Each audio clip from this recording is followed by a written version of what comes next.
Though I trust Indian judiciary to the fullest, but sometimes it makes me feel otherwise. Here is an example. मेरे कपड़े फाड़े और फिर बारी बारी से मेरा रेप किया। फिर उन्होंने एक आयरन रॉड मेरे अंदर डाल दिया, अपना हाथ भी मेरे अंदर डाल दिया।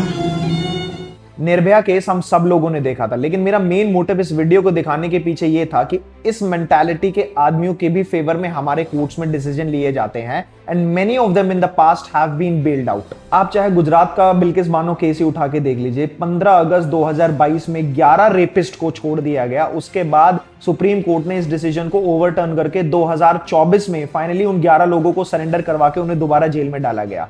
उसके बाद सुरेंद्र कोहली निठारी किलिंग्स केस, आप भूल गए क्या? उसके ऊपर सेक्टर 36 वाली मूवी भी बनी थी।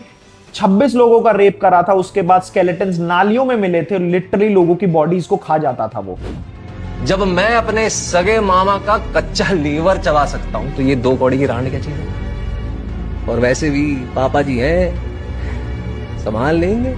उसके बाद कुलदीप सेंगर, 17 साल की लड़की का रेप करा गया। उसके 2 आंट्स को मारा गया, उसके फादर को मारा गया। उसके बाद 23 दिसंबर 2025 को उसको बेल दी जाती है और उसके बाद फाइनली सुप्रीम कोर्ट उसको डिसीजन को टर्न करता है after heavy social media campaigning. भाई मुझे तो एक चीज समझ में नहीं आती है कि हाई कोर्ट कुछ डिसीजन लेता है और कुछ टाइम बाद सुप्रीम कोर्ट उसको ओवरटर्न कर देता है। It's just like a father trying to cover his son's wrongdoing. भाई चल क्या रहा है? Is this Indian judiciary a joke to you?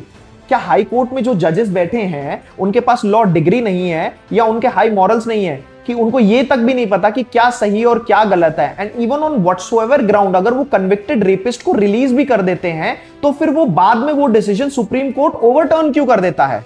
और ये तो आप लोगों को भी पता है कि ये तो स्पेशल केसेस थे, लाइक बिल्किस बानो और कुलदीप सेंगर। इनको तो बहुत ज्यादा सोशल मीडिया हाईलाइट मिली थी, but what about those cases जो हाई प्रोफाइल नहीं है? इसका मतलब तो बहुत सिंपल है कि आप रेप कमिट करो, 15-20 लाख रुपए दो और आप बाहर आ जाओ। It's high time we should see what's wrong with our system and let's rectify it before it's too late. एक डेटा शेयर करता हूं आपके साथ। 60 lakh cases are pending at high court level, 4.9 CR cases are pending at pan India level, or according to the New York Times, it'll take around 300 years to clear the backlog of this Indian judiciary system. इतने late decisions और उसके बाद ऐसे decisions, खून नहीं खोलता आप लोगों का। जय हिंद।